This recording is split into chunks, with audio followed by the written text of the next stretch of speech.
चारों तरफ हरियाली से घिरा सुंदरपुर एक बेहद खूबसूरत गांव था। यहाँ के लोग दिन भर खेतों में जी तोड़ मेहनत करते और शाम होते ही माखनलाल के ढाबे पर फिश करी चावल खाने जमा हो जाते। पूरे गांव में माखनलाल का इकलौता ढाबा था, इसलिए वो अपनी मर्जी से दाम वसूलता था, लेकिन लोगों के पास कोई और रास्ता नहीं था। धीरे धीरे वक्त बीता और मॉनसून की आहट होने लगी। किसान जल्दी जल्दी खेतों से अपना सामान समेटकर घरों में रखने लगे, क्योंकि बारिश शुरू होने में बस 1-2 दिन ही बचे थे। उसी गांव में मुन्ना नाम का एक गरीब किसान रहता था। एक शाम वो अपने घर में बेहद परेशान बैठा था। मंजू, पूरी फसल अभी खेत में ही खड़ी है।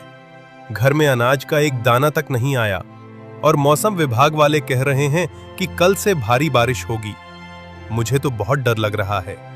अब हम कर भी क्या सकते हैं जी, देने वाला भी ऊपर वाला है और लेने वाला भी वही। आप हिम्मत मत हारिए। अगर इस बार फसल बर्बाद हो गई ना मंजू, तो हम पूरी तरह बर्बाद हो जाएंगे। कुछ बुरा नहीं होगा, आप सो जाइए। जो होगा कल सुबह देखा जाएगा। दोनों उदास मन से सो जाते हैं, लेकिन उनके सोते ही तेज बारिश शुरू हो जाती है। अगली सुबह तक बारिश का कहर जारी रहता है। मुन्ना के घर में मातम सा माहौल था। देखा मंजू, मैं कह रहा था ना कि बारिश होगी। अब बताओ हम क्या करें? बहुत भारी नुकसान हो गया जी। घर में खाने को अन्न का दाना नहीं बचा है। बस 1-2 दिन का ही राशन है। मौसम विभाग ने बताया है कि बारिश महीनों तक होगी।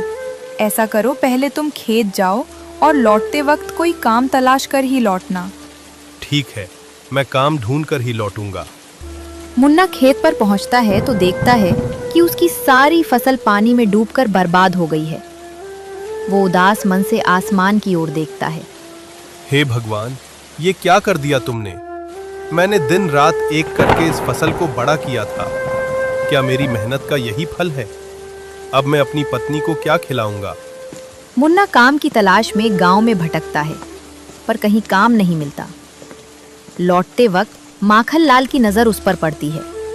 माखनलाल आज खुश था, क्योंकि बारिश में उसके ढाबे पर भीड़ उमड़ी थी। अरे मुन्ना भाई, कहाँ जा रहे हो?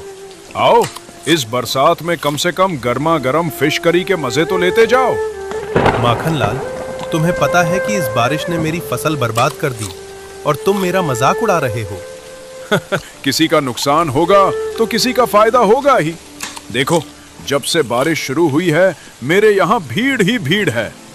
इतना घमंड सही नहीं होता माखनलाल।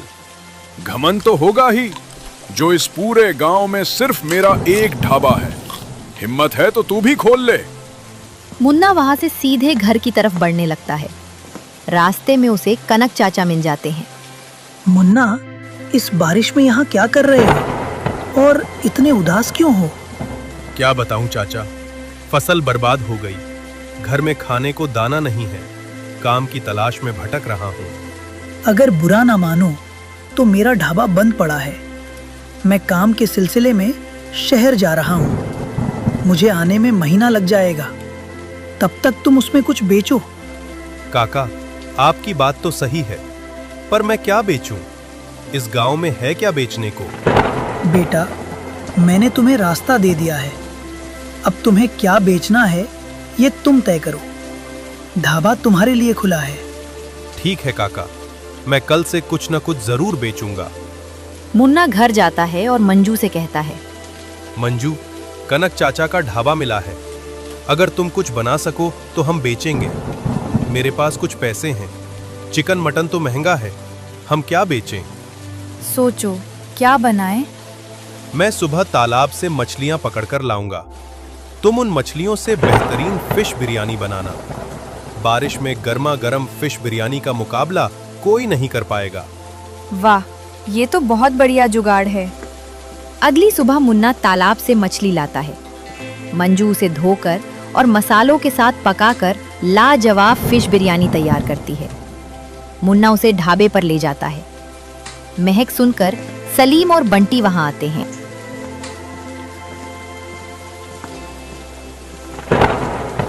भाई मुन्ना, बारिश में फिश बिरयानी का आइडिया बहुत ही शानदार है। रोज फिश करी खाकर दिमाग खराब हो गया था। घर वाले भी कुछ अलग बनाने को तैयार नहीं थे। तुम सही बोलते हो भाई, मेरी पत्नी तो बेलन फेंक कर मारती है अगर मैं कुछ मांगू।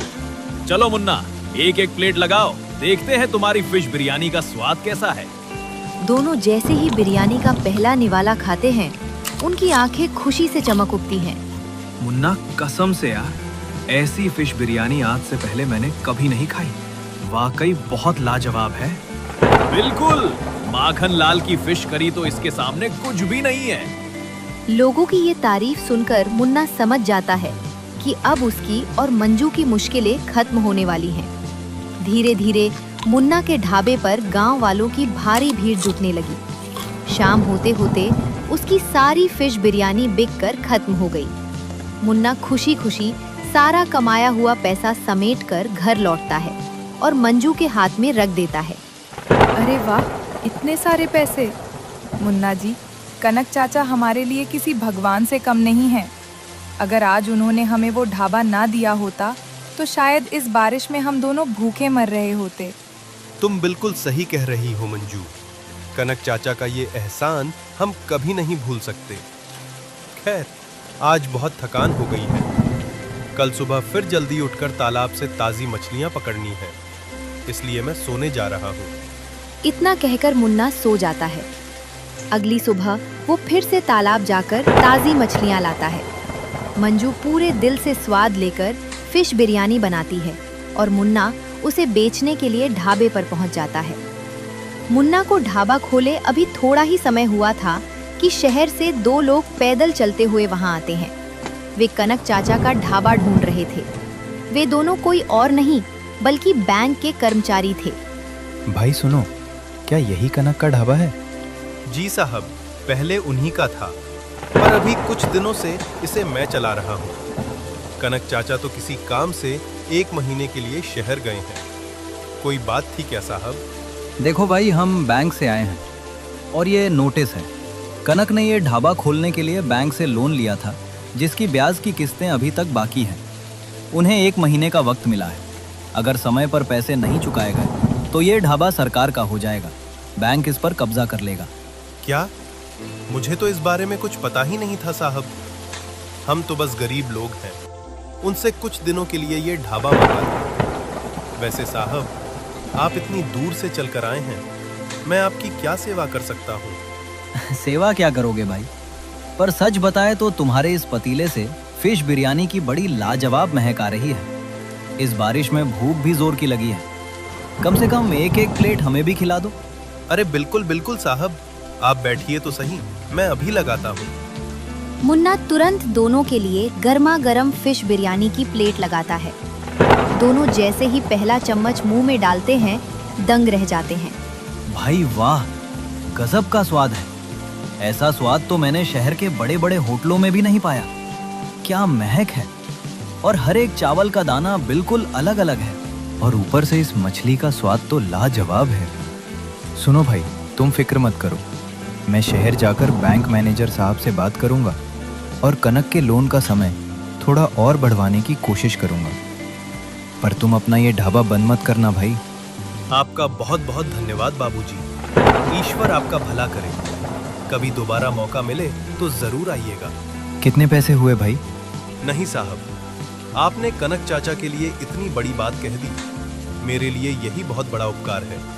मैं आपसे पैसे नहीं ले सकता साहब। बैंक वाले मुन्ना की सादगी से खुश होकर बिना पैसे दिए मुस्कुराते हुए वहां से चले जाते हैं। देखते ही देखते दोपहर होने लगी। बाहर रिमझिम बारिश हो रही थी और मुन्ना के ढाबे पर फिश बिरयानी खाने वालों की लाइन लगी थी। उधर दूसरी तरफ माखन लाल अपने ढाबे पर अकेला बैठा मक्खियां मार रहा था। वो गहरी सोच में डूबा था कि आखिर पूरा गांव गायब कहाँ हो गया।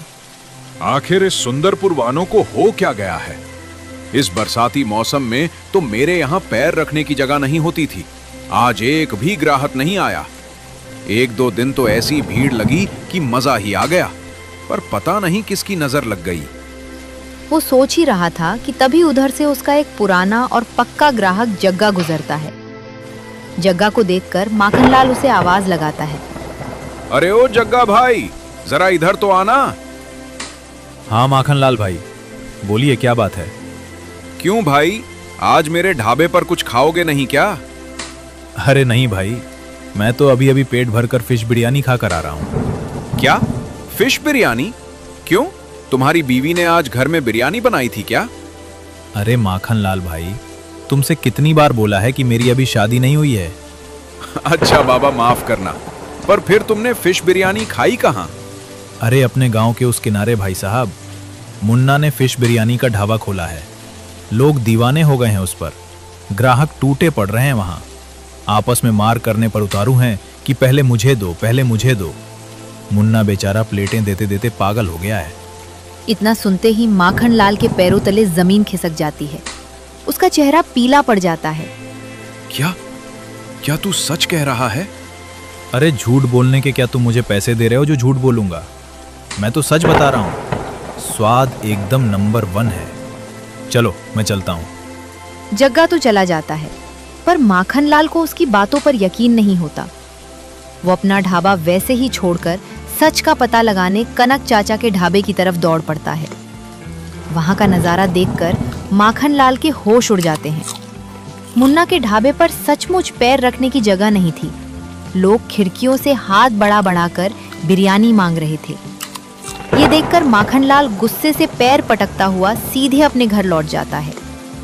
घर पहुंचते ही उसकी पत्नी रूपमती उसे इस तरह जल्दी और खाली हाथ आया देखकर हैरान हो जाती है। क्या हुआ जी, आज इतनी जल्दी सारा सामान बेचकर घर आ गए? बड़ी बरकत हुई लगती है। अरे रूपमती, मेरा दिमाग मत खाओ। सामान बिकना तो दूर, आज एक प्लेट भी नहीं बिकी है। क्या बात कर रहे हो? किसी से लड़ाई झगड़ा हो गया क्या? आप अचानक इस तरह घर कैसे आ गए? वो जो गांव का कंगाल मुन्ना है ना, उसने कनक के ढाबे पर फिश बिरयानी बेचना शुरू कर दिया है। पूरे गांव के लोग पागल होकर उसके यहाँ टूटे पड़ रहे हैं। अरे मैया, अगर ऐसा ही चलता रहा तब तो हमारा ढाबा बंद हो जाएगा और हम दाने दाने को बर्बाद हो जाएंगे जी। कुछ करिए। बर्बाद? नहीं रूपमती, मैं बर्बाद नहीं हूंगा। बर्बाद तो मैं उस मुन्ना को करूंगा। बस तुम देखती जाओ कि अब मैं उसके साथ क्या खेल खेलता हूँ। अगली सुबह माखन लाल गुस्से में पैर पटकता हुआ सीधे कनक चाचा के ढाबे पर पहुंचता है, जहां मुन्ना अपनी दुकान खोलने की तैयारी कर रहा था। माखन लाल को वहां देखकर मुन्ना हैरान रह जाता है।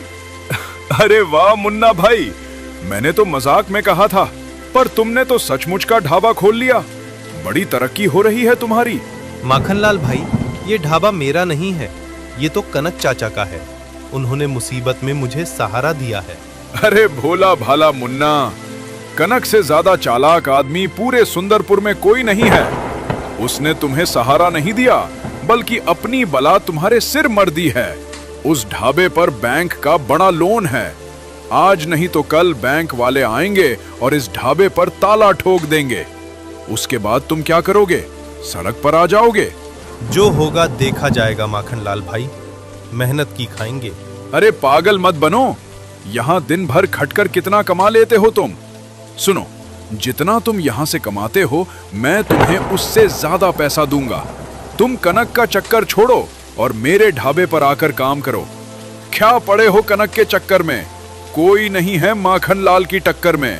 नहीं माखनलाल, जो इंसान कल तक मेरी गरीबी और मेरी डूबी हुई फसल पर हंस रहा था, मैं उसके साथ कभी काम नहीं कर सकता। मुझे पैसों का लालच मत दिखाओ। सोच समझ कर फैसला ले मुन्ना, बाद में पछताएगा। मेरा ऑफर ठुकराना भारी पड़ेगा तुझे। जो होगा वो देखा जाएगा माखनलाल। बस बहुत हुआ, इसी हफ्ते तेरा ये ढाबा बंद करवा के रहूंगा, चाहे इसके लिए मुझे कोई भी रास्ता क्यों ना अपनाना पड़े। याद रखना मेरी बात। अगर ऊपर वाला मेरे साथ है माखनलाल, तो तुम मेरा कुछ नहीं बिगाड़ सकते। मुन्ना को धमकी देकर माखनलाल गुस्से में बड़बड़ाता हुआ वापस लौट रहा था। तभी रास्ते में उसे मुन्ना की पत्नी मंजू मिल जाती है। मंजू को देखकर माखनलाल के कदम रुक जाते हैं। ओह मंजू, देख, तेरे पति ने मुझसे पंगा लेकर बहुत बड़ी गलती कर दी है। कनक के ढाबे पर बैठकर खुद को राजा समझ रहा है। इसका अंजाम बहुत बुरा होगा, समझा दे उसे।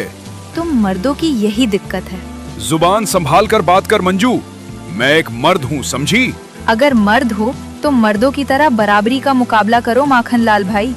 पीठ पीछे साजिशें रचने से कोई बड़ा नहीं बन जाता। अगर हिम्मत है तो तुम भी अपनी फिश करी और चावल में ऐसा स्वाद लाओ कि लोग तुम्हारे ढाबे पर खिंचे चले आएं।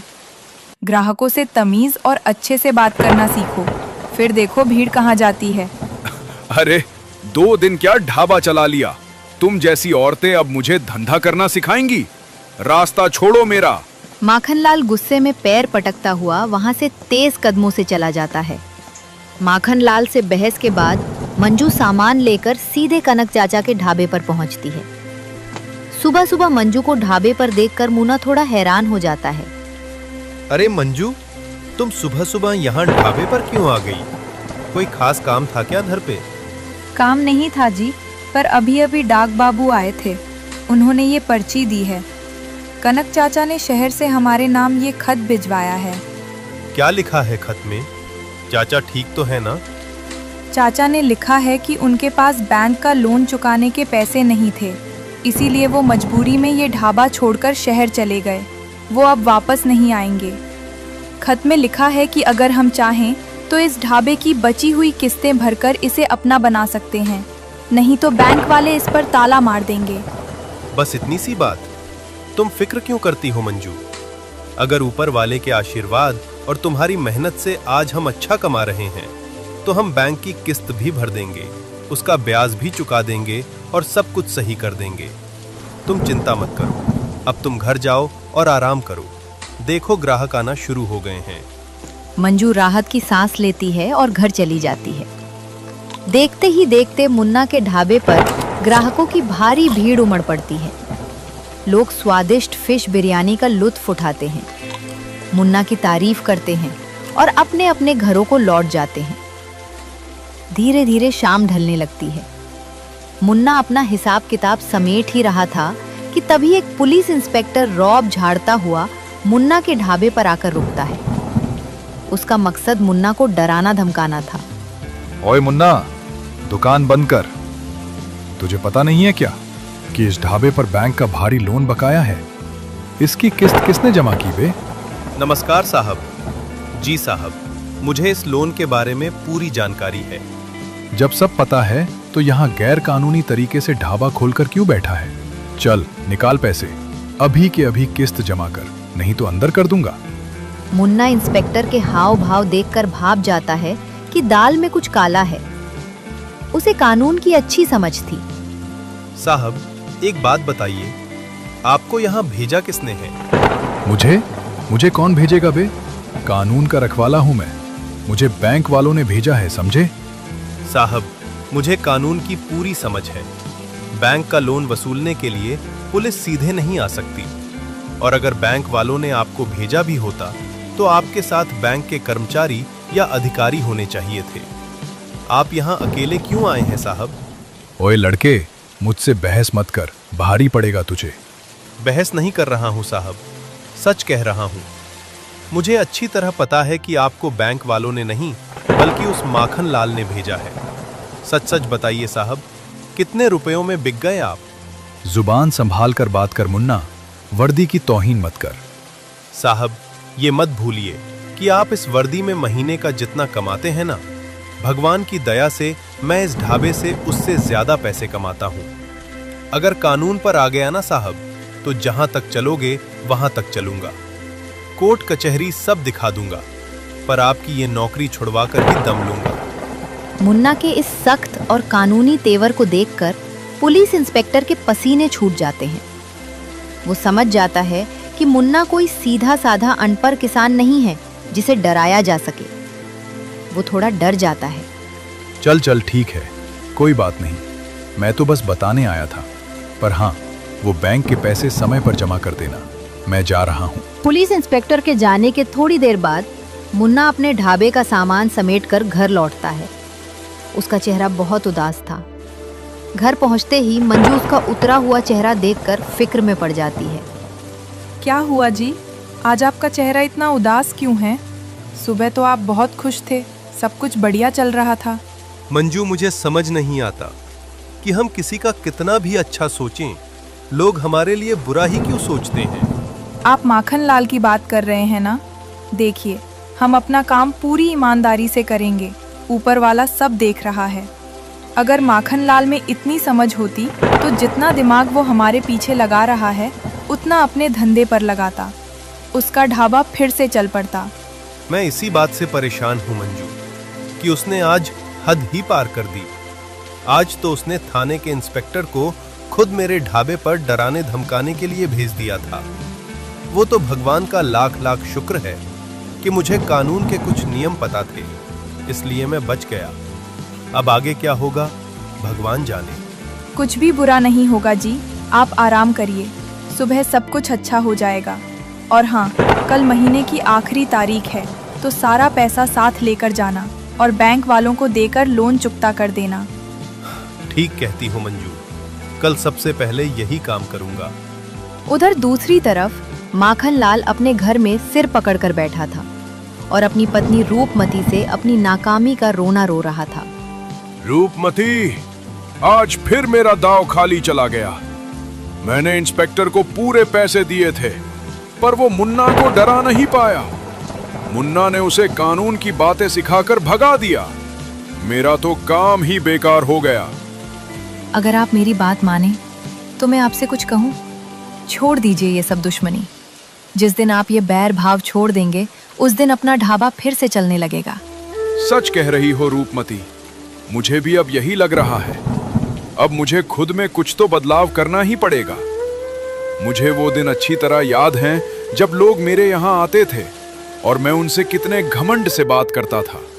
शायद उसी का पाप है कि आज वही लोग मेरे पास झांकते तक नहीं हैं। अभी भी देर नहीं हुई है जी, अपनी गलती सुधार लीजिए। मैं कसम खाता हूँ रूपमती, आज के बाद मैं अपने ग्राहकों से हमेशा तमीज और अच्छे से बात करूंगा और अब से कभी भी मुन्ना के ढाबे को बर्बाद करने का बुरा सपना नहीं देखूंगा। इतनी बात करके दोनों सुकून से सो जाते हैं। अगली सुबह मुन्ना कनक चाचा के ढाबे पर पहुंचता है और दुकान खोलता है। ढाबा खुले अभी थोड़ी ही देर हुई थी कि वही दोनों बैंक के कर्मचारी उदास चेहरों के साथ वहां आते हैं। मुन्ना भाई, बैंक से आखिरी नोटिस आ गया है। मैं शहर जाकर सीनियर मैनेजर से बात कर रहा था कि तुम्हें थोड़ा और समय मिल जाए, पर नियमों के आगे मेरी एक न चली। तुम्हें आज ही पैसों की व्यवस्था करनी होगी, वरना ढाबा सील हो जाएगा। साहब, नोटिस की बात तो बाद में करेंगे। पहले ये बताइए कि मैं आपकी क्या सेवा करूं? अरे मुन्ना भाई, पिछली बार भी तुमने सेवा की थी और इस बार भी क्या पूछ रहे हो? तुम्हारी इस लाजवाब फिश बिरयानी के अलावा हमें कुछ सूझता ही नहीं है। ऐसा करो, पहले 2 प्लेट गर्मा गर्म फिश बिरयानी लगा ही दो। मुन्ना तुरंत दोनों के लिए फिश बिरयानी परोसता है। दोनों खाना शुरू करते हैं, तभी पहला कर्मचारी भावुक हो जाता है। भाई मुन्ना, सच बताऊं तो मैं दिल से नहीं चाहता कि तुम्हारा ये ढाबा बंद हो, पर मैं भी मजबूर हूँ। मेरे पास खुद इतने पैसे नहीं हैं कि मैं तुम्हारा ब्याज अपनी जेब से भर दूँ। मुझे इस बात का हमेशा दुख रहेगा कि एक इतना अच्छा ढाबा और तुम जैसा नेक इंसान मेरी आंखों के सामने बेघर हो रहा है। हाँ मुन्ना भाई, हमने बहुत कोशिश की, पर कानून सबके लिए बराबर होता है। आज शाम को हमें इस पर ताला लगाना ही पड़ेगा। साहब, आप लोग इतने परेशान क्यों हो रहे हैं? आप सबकी दुआओं और भगवान के आशीर्वाद से इस 1 महीने में मेरे पास इतने पैसे जमा हो गए हैं कि मैं इस ढाबे का पूरा कर्ज और ब्याज एक साथ चुका सकता हूँ। कि ये बात सुनते ही दोनों बैंक कर्मचारी खुशी के मारे उछल पड़ते हैं। उनके चेहरों पर बड़ी सी मुस्कान आ जाती है। क्या सच में? मुन्ना भाई, क्या तुमने सचमुच पूरे पैसों की व्यवस्था कर ली है? हाँ साहब, ये रहे पूरे पैसे। और हाँ, अब आप लोग रोजाना यहाँ खाना खाने आ सकते हैं, क्योंकि ये ढाबा अब कभी बंद नहीं होगा। अरे वाह मुन्ना, तुमने तो कमाल ही कर दिया। हमें बहुत खुशी है कि तुम्हारी मेहनत रंग लाई। ये लो तुम्हारी रसीद। अब ये ढाबा पूरी तरह सुरक्षित है। बैंक कर्मचारी खुशी खुशी पैसे और कागजात संभालकर मुन्ना को बधाई देते हैं और वहां से चले जाते हैं। मुन्ना आसमान की तरफ देखकर भगवान का शुक्रिया अदा करता है कि उसकी ईमानदारी की जीत हुई। कहानी की सीख: घमंड और साजिशें इंसान को हमेशा पीछे धकेलती हैं, जबकि सच्ची मेहनत, ईमानदारी और मीठी जुबान से इंसान हर मुश्किल पर जीत हासिल कर लेता है।